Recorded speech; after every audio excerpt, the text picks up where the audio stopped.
then I'm sorry, but the Amex Gold card will have to be canceled. And I will not regret it because I'm not in the business of losing money to make a corporation more wealthy.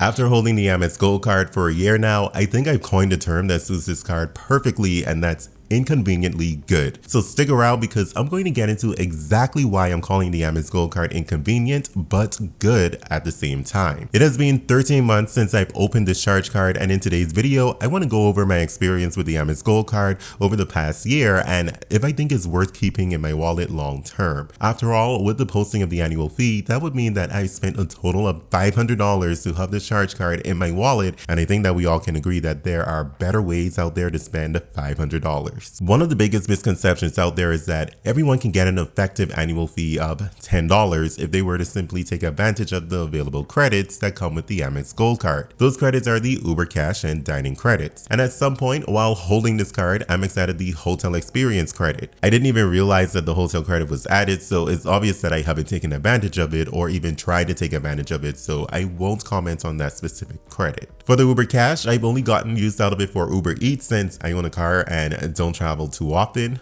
Also, because I live a good distance away from my airport, it's typically more cost effective for me to drive my car and pay for airport parking rather than paying for an Uber ride. So that leaves me with using the Uber Cash towards Uber Eats, but the problem is I never would have used Uber Eats if I didn't have the Amex Gold card because I live within walking distance to around 20 or more restaurants, which means that I can simply walk there and place my order inside the restaurant. So to squeeze the most value out of the credit, I'm using Uber Eats for pickup only, which adds an extra 20 to 30% to any menu item that I select based on the restaurants that I typically eat from. There are a couple of restaurants that charge the exact same price if you order directly with them, and I've come across just one within my area. However, that restaurant is a little too pricey for a quick takeout meal, so I simply don't eat there. The same is true for the dining credit. I don't like any of the actual dining options and I don't drink or purchase wine, so Grubhub ends up being my go-to option to take advantage of the credit. And yes, I order pickup because delivery is an option that I've never used before, and yes again, that means I'm paying 20 to 30% more for a menu item just because I'm using Grubhub. In all honesty, I find this really annoying and would prefer for Amex to simply give a $10 statement credit for your first purchase at any restaurant during the month. That would make it much more useful, but I'm sure that there is some sort of partnership agreement going on here with Grubhub. And the most irritating part of the Grubhub credit is that you cannot use it on the last day of the month because it takes a few days for your transaction to post, which is true to any transaction. So if you wait until the last few days of the month and your transaction isn't posted until the new month, you've essentially forfeited your credit for the month. And just ask me, how do I know that? Yeah, because I made that mistake, unfortunately. So for my effective annual fee for the first year with using statement credits, I subtract 25% value from the $240, which is a total of $60 to get a new statement credit value of $180. I then subtract $7.50 from that statement credit value because I missed out on one of the statement credits during the year to get a total statement credit value of $172.50. The final step is to subtract this statement credit value from the $250 annual fee, and that gives me an effective annual fee of $77.50 for the first year. So as you can see, my effective annual fee for the first year is much higher than that $10 effective annual fee that some people can achieve genuinely. So my experience with the effective annual fee is a bit of a mixed bag, but this story isn't completed yet, so stay tuned to find out how I was able to lower that $77 annual fee by just a little bit more. This may or may not be a good thing for some people, but as I mentioned at the beginning of the video, the Amex Gold card is a charge card and not a credit card, even though I might end up calling it a credit card in this video. This means that you won't have a credit limit with the Amex Gold card, and a lot of rookies can easily be confused with this, and the number one reason is because the Gold card comes with this pay over time limit that can make it appear as if you have a credit limit. And my understanding at first was that only certain charges qualify for this feature. However, throughout my first year, I've noticed that every charge on my Gold card used this pay over time limit. Every single one. Take a look at my statement here where we can see for the month that I had a new balance of $222 and my pay over time limit was reduced from $15,000 to $14,777. And then my minimum payment due was just $40. And to a rookie, this can easily be thought of as having a great utilization percentage. But you'd be completely wrong because there is no credit limit. Having no credit limit means that the Amex Gold card does not and cannot report credit utilization to the credit bureaus, which could be a good thing if you typically have a high balance on your Amex Gold card, or it could be a bad thing if you were opening the Gold card to lower your utilization. For me, this function has made no difference in my experience with the card. However, I won't lie, I was a little nervous with getting a charge card even though I pay my balances in full every month. But the truth is, the Amex Gold card acts so much like a credit card now that it really doesn't feel any different.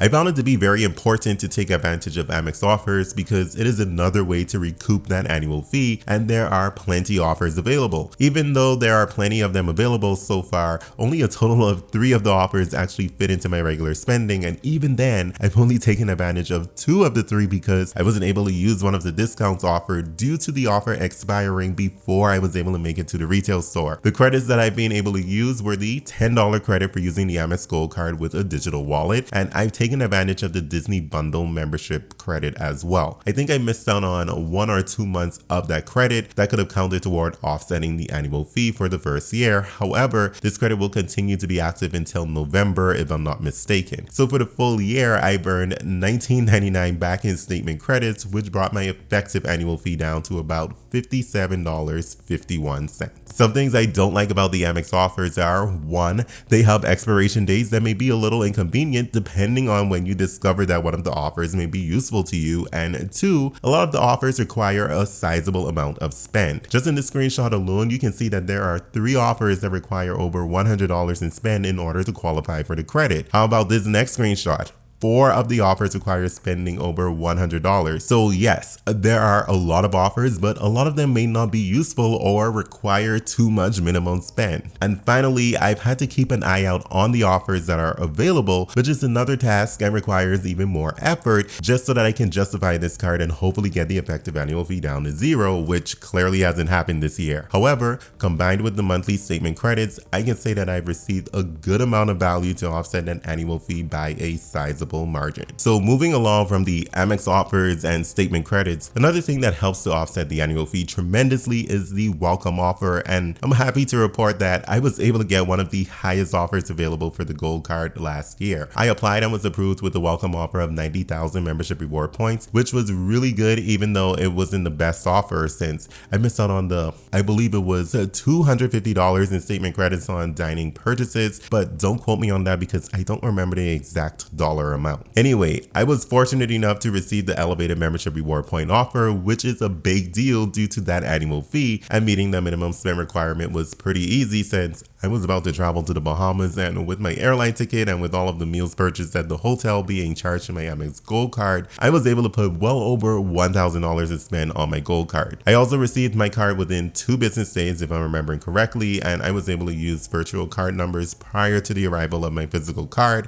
which came in handy to capture the most amount of spend. Now let's move on to the reward categories. I like that the reward categories are simple and straightforward, and the Amex Gold gets the most use out of any card in my wallet due to the strong earnings with the grocery and dining categories. Overall, I am a pretty low spender, however I do spend quite a bit of money on groceries. Over the past year, I've earned around 20,000 points give or take, which equates to a spend of around $5,000 on groceries and dining, which averages out to about $416 per month, which I don't find to be bad at all, especially with all of the inflation that we've seen recently. The only problem I have, which doesn't happen too often since I'm not very aggressive with opening new credit cards, is that when I'm working on a welcome offer, I'm not able to take advantage of these reward categories because all of my spend shifts over to that new credit card. So with an effective annual fee of approximately $57.51 divided by 0.04 to represent the 4x reward categories, I need to spend a total of $1,437.75 before I'm able to get positive value from the Amex Gold card if I value the membership points at 1 cent per point. This is a constant thought in my mind whenever I open up a new credit card with a welcome offer for bonus points or rewards because meeting the minimum spend requirement becomes priority. I posted a poll a few weeks back to ask all of you whether or not you consider the Amex Gold card to be a travel card,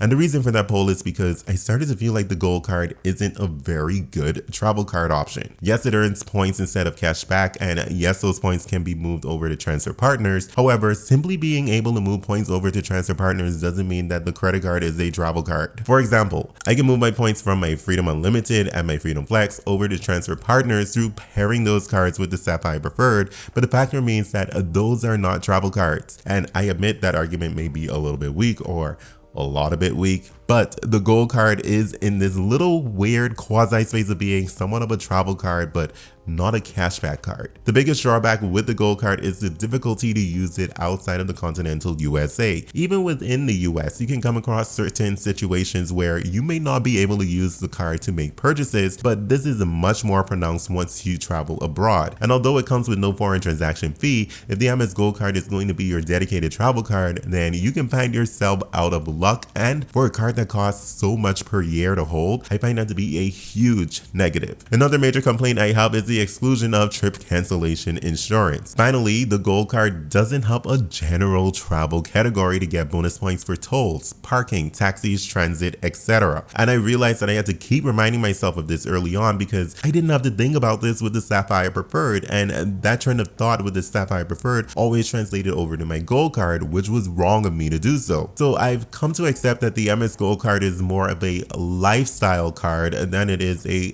travel card. As a content creator, I have the opportunity to reach thousands of people who are considering applying for the Amex Gold card. My only request is that you join Team Rose Gold. Sorry, I had to put it in there.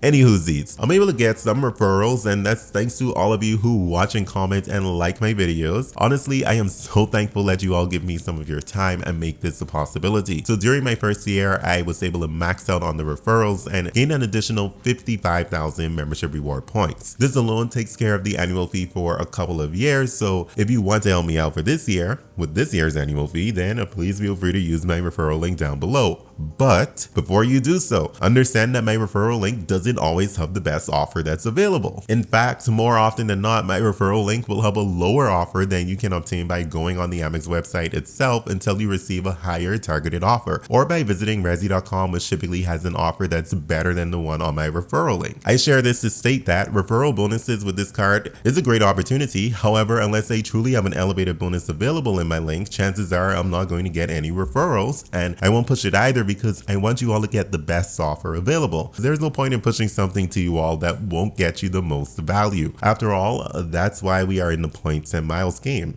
right? Now on to the moment you've all been waiting for, and that is, should I cancel the Amex Gold? I shared earlier that my spending allowed me to earn approximately 20,000 membership reward points throughout the first year, which represented approximately $5,000 worth of spend. If it wasn't for the statement credits and the Amex offers and the possibility to earn referral bonuses, then this card wouldn't make any sense for me because of the required spend for that break-even point would be at approximately $6,250, and my spending clearly isn't aligned with that. By the way, again, that's at a valuation of 1 cent per point. So what that means for me is I'm going to have to continue to go through the effort to use both monthly credits so that I'm earning enough value from the Amex Gold card, because otherwise I would clearly be at a deficit with this charge card, and then it would not make any sense to keep it in my wallet. I must admit that I find this to be a little bit of a pain. With an effective annual fee of $57.50 and the potential to earn around 20,000 membership reward points per year as of right now, this card can remain in my wallet, but that's heavily dependent on the continuation of usable monthly credits and usable Amex offers. Both of these are subject to change, as Amex is not guaranteed to keep a relationship with Uber and Grubhub. And if those relationships disappear and are not replaced with something that's equally as useful, then I'm sorry, but the Amex Gold card will have to be canceled. And I will not regret it because I'm not in the business of losing money to make a corporation more wealthy. Now, if you would like to see my unbiased comparison of the Amex Gold card and the Chase Sapphire Preferred, then be sure to watch this video next. As always, thanks for making it to the end, so come on over and get your hype bag.